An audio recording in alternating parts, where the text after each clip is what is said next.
খেয়াল করে দেখেন, এটা হলো আপনাদের লাইফ, এ হলো আপনি মাঝখানে আছেন। অলওয়েজ আপনি যেই পজিশনে আছেন, আপনার থেকে এগিয়ে থাকা অনেক মানুষ আছে, তারা হলো এগুলো। এবং আপনি যেখানে আছেন, আপনার থেকে পিছিয়ে পড়া অনেক মানুষও কিন্তু আছে, যারা কিনা নিচে আছে। খেয়াল করে দেখবেন, আপনাকে নিয়ে যে মানুষগুলো খারাপ কথা বলে, কটু কথা বলে, টিপ্পনি কাটে, পচানোর চেষ্টা করে, ট্রোল করে, এই মানুষগুলো কিন্তু কখনো আপনার উপরের মানুষগুলো না। কারণ তারা কিন্তু অনেক ব্যস্ত, তারা অনেক সাকসেসফুল, তারা জীবন নিয়ে স্যাটিসফাইড, তারা আরেকজনকে ছোট করার মধ্যে কোনো আনন্দ খুঁজে পায় না, এবং তারা নিজের কাজ নিয়ে ব্যস্ত বলে আরো উপরে উঠছে।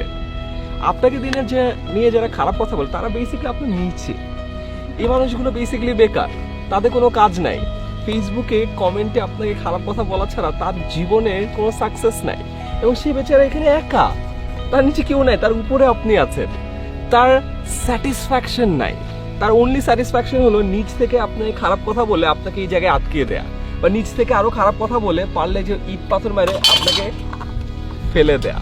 কারণ আপনি পড়ে গেলে তো তার দলে আসছেন, তার দল ভারী হচ্ছে, এবং তার দল ভারী হলে তার মনে হয় যাচ্ছে আরে ব্যাপার না তো, আমি তো ফেইলার, সবাই তো ফেইলার, সবাই তো আমার দলে আছে, ওই যে বলে না ভেড়ার পাল।